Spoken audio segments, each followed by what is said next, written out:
Yung mga kababayan, talagang we appreciate much. Napakaganda po ng structure. Mga kababayan, papasilip ko sa inyo for the first time.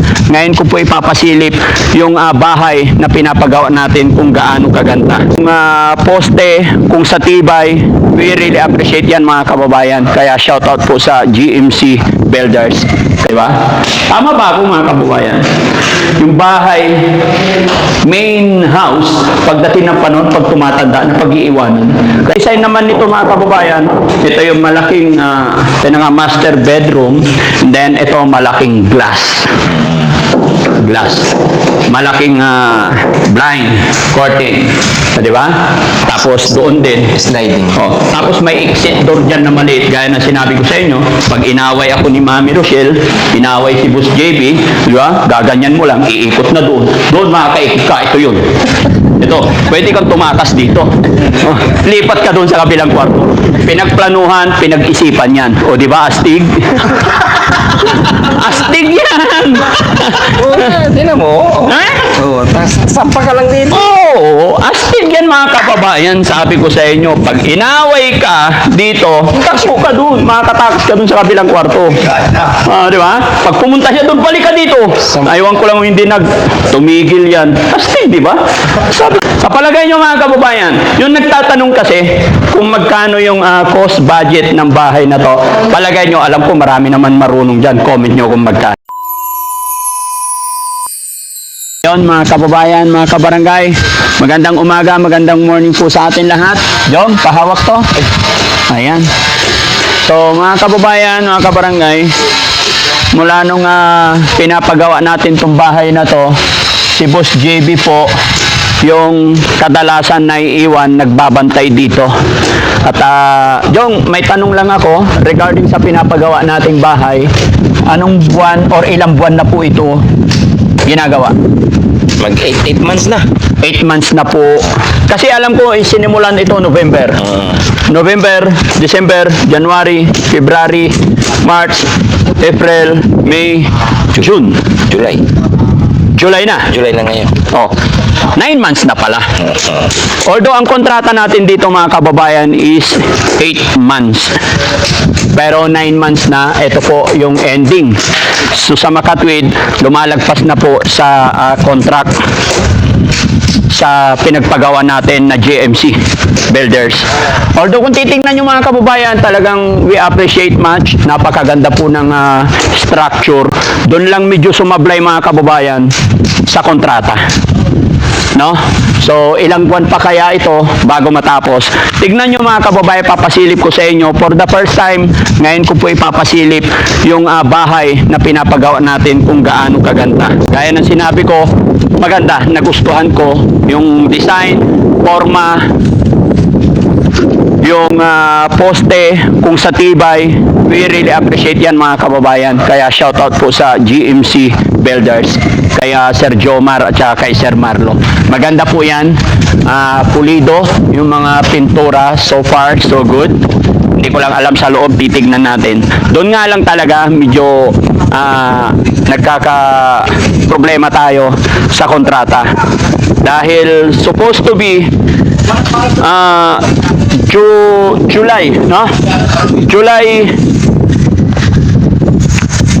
15, turnover na po ito. Pero sa tingin ko mga kababayan, kukulangin pa ang another 1 month. Kukulangin pa, no? Baka hindi pa kaya 1 month. Baka hindi pa kakayanin ng 1 month. Siguro dahil nagkukulang tayo sa manpower. Pero kung sa ganda, maganda po mga kababayan. Doon lang tayo nagkakaproblema, no? At the same time, puntahan natin para makita nyo rin mga kababayan. Sa'yo lang yan, no? Anong masasabi mo, Boss JB, sa bahay na pinapagawa natin? Maganda. Maganda. Ang masasabi ko, maganda. Yun. So, ito rin mga kababayan, no? Nagkaroon din ako ng pagkakataon na i-update itong bahay na to dahil mula nung na-hospital ako, sabi ng ating doktor, 3 araw po kailangan magpahinga. So, pangatlong araw na po. Hindi ko na talaga, sorry Doc, hindi ko na matatapos yung 3 araw kasi pangatlong araw pa lang ngayon nagbalak na akong umalis at ito, nagkaroon na ng pagkakataon. Thank you Lord. magkaroon ng pagkakataon para i-update kayo sa bahay na pinapagawa natin. At sa oras na ito mga kababayan, yung mga binigay ni Doc na gamot tsaka vitamins, tumataba na ako. Kaya kailangan ko ng gumala para hindi masyadong lalaki yung tiyan natin kasi kain tulog. So, at saka ramdam ko rin, thanks to God kasi medyo okay na ako. Kaya salamat, lalo na si Boss JB, no? Kaya ito, silipin natin. Hawakan mo lang yan, may mic ako. May napansin ako. Oh, Ang bago pang kwintas. ha? Binigay nung albularyo dyan sa San Carlos ba yun? Pinadala niya kay gamot daw to, ay anti-ansing daw. Sinunod ko lang din. Pati si albularyo, nagtataka ko bakit kilala niya si Ansing. Sabi niya, isuot ko daw to at least 7 days. Anti-ansing. Anti-ansing, hindi anting-anting. Aywan, basta Anting-anting niya. anti-ansing. Anting-anting nga, anti-ansing. No, wag na natin pag-usapan si Ansing mga kababayan, please. Ito yung bahay na pinapagawa natin. Maganda yung design. Ito yung living room. Oo, yan yung Ito yung living room, mga kababayan. Medyo maluwag, malaki. And then, ito yung high ceiling natin. Pakita mo. Pero may alag tayo akyat dyan. Papasilip ko po sa inyo itong kitchen natin. Dining. Dining room. Dining room natin mga kababayan. Hello po, good morning po. And then, ito yung little kitchen natin. Ayan. Dito yung little kitchen. Mayroong common CR po dito mga kababayan. Ayan. Medyo tinatiles na rin po. Ayan. Ayan, tignan nyo. Maganda yung design nila mga kababayan, gaya na aking sinabi. Shoutout kay Sir Jomar and Sir Marlo. No? Maganda yung design. At saka yung mga tiles na ikinakabit dito is talagang pina-approve muna sa atin. Yung mga gagamitin, pina-approve. And then, ito naman po, papasilip ko muna sa inyo, yung magiging dirty kitchen natin. Dirty kitchen. Yan, so, doon po yung 10 lababo, dirty kitchen pa doon. Tapos, mayroong tayong, pag may guest tayo, mga 5 table dyan, kaya medyo malaki po ito. Shoutout po sa inyo dyan, mga pogi. Ayan, yung mga welder natin na matitibay. Ayan, yung pogi na yon, payatot. Shoutout naman dyan, Barbosa family. No? Ayan, Barbosa family, yung ating welder. At saka ito, yung kapatid ni Kagawad. Ayan. Tsaka nandito, ito yung mga service nila mga kababayan. Dito yung pagka may event tayo mga kababayan, lalagay tayo stage dyan. Kaya malaki yung dirty kitchen natin. No? So, dito yung pinaka main course mga kababayan. So, comment nyo dyan mga kababayan. May mga nagtatanong din po, magkano daw ang cost budget nito? Abangan nyo hanggang sa dulo ng video ito. Papasilip namin kung magkano yung cost budget. Dito mga kababayan, mayroon tayong master bedroom sa baba. Master bedroom. Ha? Master bedroom. Yan, master bedroom pero ayaw namin ng masyadong malaki kasi alam ko pagdating ng panahon magiging dalawa lang kami ng asawa ko natitira dito. Alam nyo naman yung mga anak natin maghahanap din ng sariling future, buhay, di ba? Tama ba ako mga kababayan? Yung bahay, main house, pagdating ng panahon, pag tumatanda, na pag-iiwanan. Kaya hindi na ganoon kalaki ang pinapagawa namin mga room. Kasi, pag-iiwanan din. Pero hopefully, sana, hindi, Pero hindi natin alam ang future. Ang mga anak natin, hindi natin alam kung saan sila magagawi. Kaya, gagawa rin sila, magbibuild din sila na sarili nilang gusto, kung anong gusto nila. Kaya, yung mga room na ginagawa namin, yung iba malaki for the guest, yung ito, master bedroom, parang sakto lang, simple lang po yung design pinapagawa namin. And then, ito, window glass, para pag may dumarating or may gusto kang silipin, nasisilip mo. And then, mayroon tayong mahabang kurtina dyan, blinds. Bahala na po yung nakuha nating interior designer kung ano yung ilalagay nila rito. Dahil matagal-tagal ko rin hindi na-update sa inyo. At saka ang design namin sa bahay nito mga kababayan, kung ano yung tiles sa baba, ganun din sa taas. Hindi na kami nag-isip ng maraming design. ang pagkakaiba nga lang po is binigyan namin ng contrast ang mga CR natin, although hindi pa nasimulan dito. Kaya nga ito yung worried ko kay architect, engineer, kasi yung sinabi nyo yung last na meeting natin, 1 buwan po, yung idinadagdag nyo, yung ipinapakiusap nyo another 1 month doon sa contract natin. So hopefully, yung hirit ninyo na 1 buwan, hanggang doon na lang, hindi na rin sana masyadong humaba. Kasi sayang po yung contract natin na 8 months, kung aabot pala na 1 taon, wag naman sana, no? Yan, ito maliit lang din na CR, ayaw na natin yung masyadong malaki para hindi na ganoon kalaki ang gastos. No? So, Boss JB, anong masasabi mo sa bahay natin? Maganda. And sana Bahay lang, hindi yung kontraktor. oo nga, maganda. Sana. Sana yung 1 buwan is matatapos na. Sabi ko, hindi sa kontraktor muna eh. Sa bahay. The best. Ano masasabi mo sa kontraktor? Ay, mapapanood nila to. GMC Builders. Wala akong masabi, pero malalong mas maganda kung matatapos to. Matatapos naman, hindi pwedeng hindi. Yung baka 1 buwan na naman eh. 2 buwan na. Magiging 2 buwan na naman. Okay, akyat tayo mga kababayan. Siya ka na architect ha. Ayan. So, eto mga kababayan, yung stairs natin, hindi rin ganoon kalaki, hindi rin ganoon ka-tarik, kasi alam ko, pag tumanda or nagkaedad tayo, mahirapan tayo pag matarik. Kaya, standard, pati yung size, pwede kami magsabay ni Mami Rochelle with loving moment, di ba? Yan. Hindi na ganoon kalaki kasi baka matumba yan. Di ba? Sige, akyat tayo mga kababayan. Samahan niyo po ako. Di ba? Very smooth yung pag-akyat natin. At saka, bilib din ako doon sa gumawa, mga kababayan. Maganda. At saka, mapapansin nyo, itong stairs natin, pag natapos ito, makikita nyo maganda to kasi ito yung mga modelo. No? Hindi pa tapos, pero maganda ng tignan. Ayan. Sulit. Ayan. So, ito yung high ceiling natin. Hello po! Pasensya na, maabala namin kayo. Ayan, napakaganda yung high ceiling natin mga kababayan.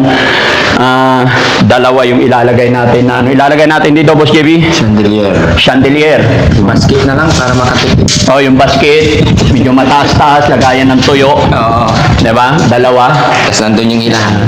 Wala, gaya ng aking sinabi mga kababayan, wala po akong masabi sa design, gawa ng JMC Builder. Shoutout. Dito lang kami nagkakaroon ng usapin sa kontrata. Medyo lapses po sila dahil ito na yung araw na turnover na po sana, pero okay lang yan. Napagkasunduan, nagkausap na rin kami, no? So sana mapansin din ni architect, nila engineer na maging mapabilis pa lalo. So dito tayo sa room. Bali 3 room ito sa taas mga kababayan. Meron doong another master bedroom, another room, and then may CR din. Ito po yung sinasabi ko na makabagong design ng ating GMC Builders sa pagdating sa CR, kasi hindi ka na po maglalagay-lagay pagdating dito sa loob ng CR mga kababayan. Hindi ka na maglalagay, bibili ng mga lamisitang maliit para paglagyan mo ng sabon. There's a time na mabibili natin, hindi maganda, plastic, madali masira. Every time nagpapalit, or makabili ka ng stainless, not totally stainless, kinakalawang. Pero yung design na ginawa ni GMC Builders, may paglalagyan ka na ng sabon, which is ito yung mga modelong sinasabi nila. At the same time, yung design, yung contrast, para hindi nakakasawa yung kulay. At hindi pa natatapos dyan. Sabi nga ng ating GMC Builders, hubad pa po iyang building mo, sir, pero maganda na. Much more pag natapos na or nabihisa na. Kaya mga kababayan, i-comment nyo dyan kung ano pa yung pwede nating idagdag, or baka may mas maganda pa kayong idea. Pagdating naman dito sa ceiling, ayan, may design po dito. Hindi ko rin alam kung ano talaga yung plano. Hindi ko naman nabasa lahat. Pero alam ko may mga ilaw dyan na ilalagay, mga pakuti-kuti up. Diba? Kaya napakaganda, hindi malaki, hindi masikip. Okay? So dito sa room, dito tayo mga kababayan. Ito, para sa guest room, pag may bisita tayo, pag halimbawa pumasyal si Ma'am Inday Okray, Yan, pwede sila rito. Punta sa kabila naman, pwede naman, Team Rise Above, pag mga pasyal sila rito, lalo na kay Tita Hanes, sabi nila, nagbabalak sila mamasyal dito. Hopefully, matapos na bago sila dumating para hindi na po kami magpupunta sa hotel kasi nung panahon na may mga bisita ako dito kami sa Cabaloyan Cove parati, shout out sa Cabaloyan Cove, no? Ayan, napakaganda rin doon. Ito mga kababayan, pag nandito ka nakatira, makikita mo yung buong Kalawakan, kabukiran mga kababayan. Di ba? Ayan, kitang-kita yung kabukiran natin. No? Ang galing. Tapos magbukas ka lang dito, very fresh air. Sarap ayan, mahangin. Sarap ng hangin dito. Pwede ka rin dyan, pagka medyo gusto mo magtago kay Mrs., pag galit si Mrs., buksan mo lang yung bintana, pwede kang maglatag ng pum dyan, hilahin mo lang yung pum mo, hagis mo doon. Hindi ka matatakot mga kababayan na malaglag ka kasi yung klibe ng pinagawa nating dirty kitchen, hindi pababa. Dahan-dahan yung klibe. Kaya kung makikita nyo mga kababayan, kung makulimlim, walang ulan, pwede kang dyan, picnic, no? Tsaka syempre, pagkagalit si Mrs., pwede kang tumago dito, umikot ka doon, makakapatas ka doon, hanggang doon papakita ko yung tagusan ng terrace doon. Design po yan para anti-fighting ng mag-asawa. Pag mainit si Mrs., liko ka dito, tago ka doon. Hindi ka niya mahuhuli. Di ba? Ganon, kagaling mag-isip si Boss JB pagdating sa mga gas ganyan. Di ba? Eto naman, kung gusto mo naman na second room, kung gusto mo naman na mas malakas, kasi dito, ang hangin, ang electric fan namin dito, naka number 3. So, sa kabila, yung pinunta natin, number 1 na. Dito, mas malakas ang hangin dito. Kasi dito, north, dito galing ang malakas na hangin, dun sa kabila, south, di ba? Mamaya, sa S, makikita nyo rin. No? Okay. So, ayan. Pero, Boss JB, nakikita ko may mga upos ng sigarilyo. Alam ko ikaw yan. Di ba? Ayun, upos ng sigarilyo. Alam mo, yung mga nagtatrabaho. Pagsabihan mo, wag nila itatapon dito. Shoutout po. Alam ko mapapanood ng mga karpintero natin. Please, yung mga upos ng sigarilyo nyo rito, wag nyo itatapon dito. Baka sabihin nyo, hausaw eh. Oh, eto. Oh, di ba? Hindi kasi ako nagyoyosi mga kababayan. Kaya ayaw kong... Hindi naman ako sana yung mga sigarilyo itapon natin in a nice way, nice place, in a good time.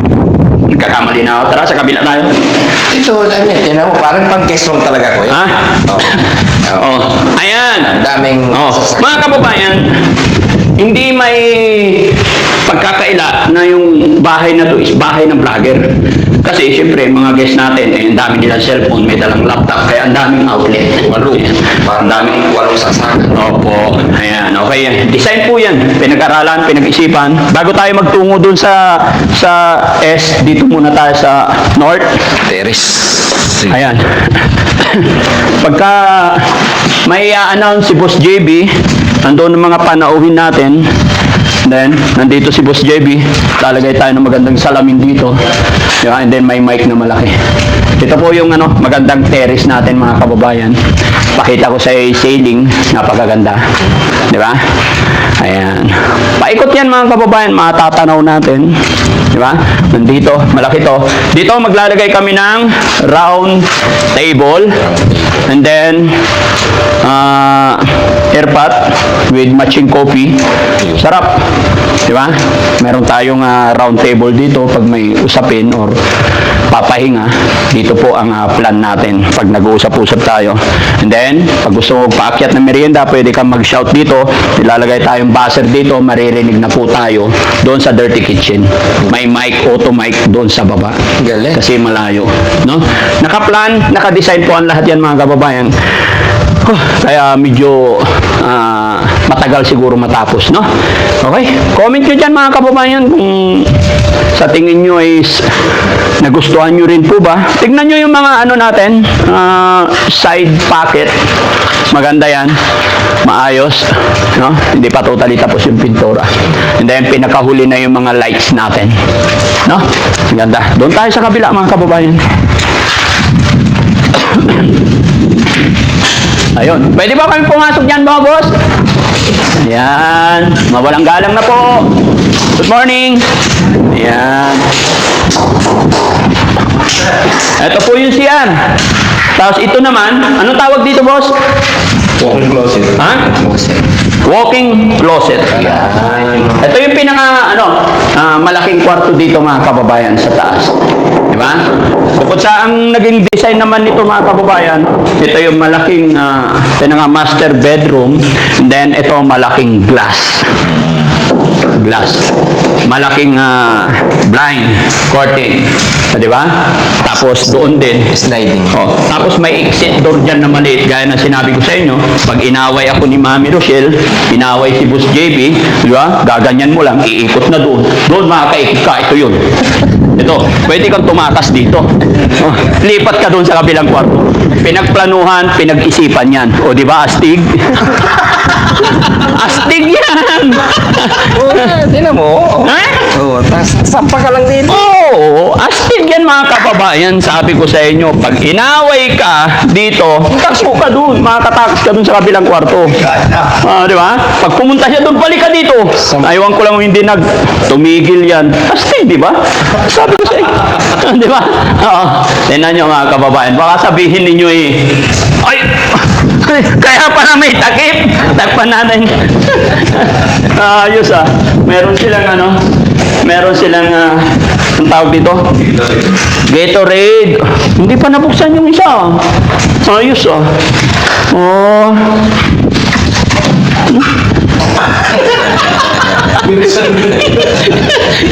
Ang kulit mo dahil Frankie, ayos. Okay yan. Kasi nung kalakasan ko, mga kababayan, nung kabataan ko, pagkatapos ng trabaho talagang bapanlaw. Yun po yung kasabihan natin mga Pilipino, lalong-lalo na sa ating mga pintor. Pataas daw magpintura, inom para banlaw. Di ba? Yun na yung nakasanayan, pamahin ng ating mga kapatid na manggagawa. Kaya kung saan sila masaya, go! Basta ingatan din natin ang mga kalusugan natin, mga kababayan. Thank you guys, thank you! Ayan, hindi na tayo masyadong magtatagal dito sa taas, mga kababayan, dahil madidisturb natin sila at baka mabagsakan tayo. Baka sabihin nila, maingay naman yung Frankie na yun, bagsakan nila ng hollow blocks. No? Yan. Ito. Matibay yung stairs natin, mga kababayan. Tsaka napansin nyo po ba yung sinabi ko, kung ano yung kulay ng tiles sa taas, ganun din sa baba. No? Ayan.